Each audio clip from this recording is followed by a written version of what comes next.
आगामी लोकसभा निवडणुकांच्या पार्श्वभूमीवर तसंच आगामी मुंबई महानगरपालिकेच्या निवडणुकीच्या दृष्टीने देखील कुठेतरी ठाकरे गटाची राजकीय मोठ बांधण्याचा देखील हा प्रयत्न असल्याचं बोललं जात आहे। दुसरीकडे आपण ही थेट दृश्य पाहतोय। धारावी पुनर्वसन प्रकल्पामध्ये मोठा घोटाळा झाल्याचा ठाकरे गटाचा आरोप आहे। देशातला सर्वात मोठा टीडीआर घोटाळा या प्रकल्पातून होतोय।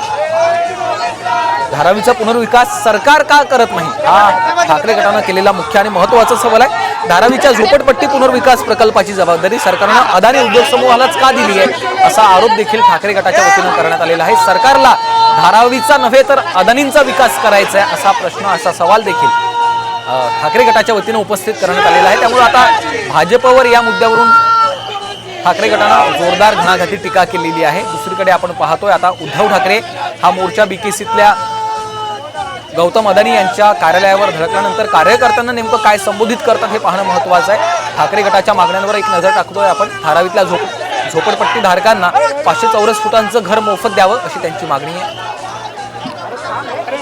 मुंबई महापालिका मालमत्ता विभागाच्या चाळी आणि इमारतींमधील रहिवाशांना 750 चौरस फुटांचं घर मोफत देण्याची मागणी आहे। धारावीमधल्या टीडीआर साठी राज्य सरकारनं कंपनी नेमावी। नेमका प्रकल्प काय याची माहिती देण्यासाठी मास्टर प्लॅन आधीच जाहीर करावा। नव्यानं सर्वेक्षणानुसार निवासी अनिवासी जाहीर केल्यानंतरच प्रकल्प सुरू करावा अशी देखील ठाकरे गटाची मागणी आहे। दुसरीकडे आपण पाहतोय दरम्यान ठाकरे गटाच्या भूमिकेवर भाजपने देखील जोरदार टीका केलेली आपण पाहतो आहे। या संपूर्ण मोर्चाच्या माध्यमातून जेव्हा जेव्हा मुंबईकरांचा धारावीचा विकास व्हायची वेळ येते करण्याची वेळ येते तेव्हा तेव्हा ठाकरे विकासाच्या आड येतात असं भाजपने आरोप केलेला आहे। दुसरीकडे आता हा मोर्चा बीकेसीतल्या गौतम अदानी यांच्या कार्यालयावर धडकणार आहे। तिथं जाऊन उद्धव ठाकरे नेमकं काय संबोधित करतात हे पाहणं महत्त्वाचं आहे। कारण गेल्या काही दिवसांपासून धारावी पुनर्विकासाच्या मुद्द्यावरनं उद्धव ठाकरे गटासह सर्वच उद्धव ठाकरे गटातल्या नेत्यांनी उद्धव ठाकरेंसह इतर नेत्यांनी देखील भाजपवर जोरदार घणाघाती टीका केलेली आहे। गंभीर स्वरूपाचे आरोप देखील केलेले आहेत। त्यामुळे आता उद्धव ठाकरे काय बोलतात हे पाहावं लागेल।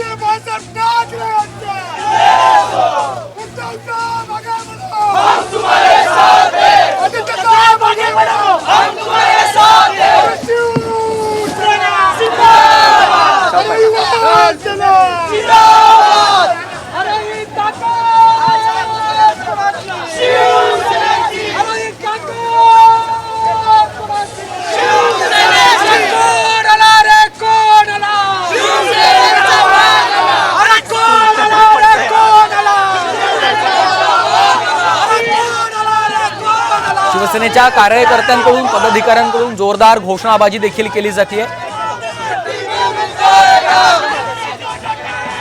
उद्धव ठाकरे आदित्य ठाकरे यांच्यासह संपूर्ण हा मोर्चा हळूहळू पुढे सरकतो। बीकेसीतल्या गौतम अदानी यांच्या कार्यालयावर जाऊन हा मोर्चा धडकणार आहे। पोलिसांचा देखील कडेकोट बंदोबस्त या संपूर्ण परिसरात आपल्याला पाहायला मिळतोय।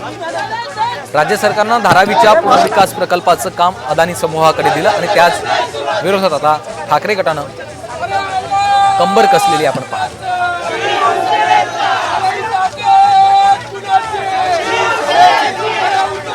धारावीच्या झोपडपट्टी पुनर्विकास प्रकल्पाची जबाबदारी सरकारनं अदानी उद्योग समूहाला दिलेली आहे आणि या पुनर्विकास प्रकल्पात टीडीआर घोटाळा झाल्याचा आरोप ठाकरे गटाकडून करण्यात आलेला आहे।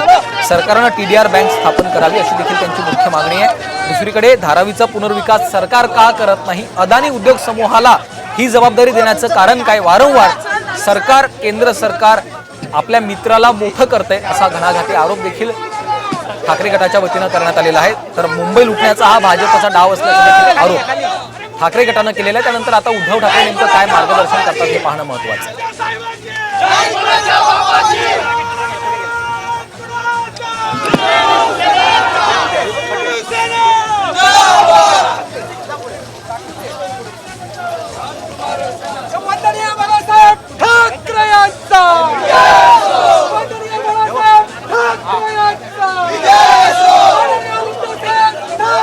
आपण पाहतोय ठाकरे गटाच्या नेमक्या मागण्या काय आहेत तर धारावीतल्या सर्व झोपडपट्टी धारकांना पात्र ठरवा आणि त्यांचं धारावीतच पुनर्वसन करा ही त्यांची मुख्य मागणी आहे। निवासी झोपडी धारकांना 500 चौरस फुटांचं घर मोफत द्या। टीडीआर साठी सरकारनं स्वतःची कंपनी नेमावी। अदानी उद्योग समूहाला याचं कंत्राट देण्याची गरज नाही। अदानी उद्योग समूहाचीच निवड का केली गेली असा सवाल करत ठाकरे गटानं भाजपवर घणाघाती टीका केलेली आहे। दुसरीकडे पालिका मालमत्ता विभागाच्या चाळी आणि इमारतीमधील रहिवाशांना 750 चौरस फुटांचं घर मोफत द्यावं अशी देखील ठाकरे गटाची एक मुख्य मागणी आहे.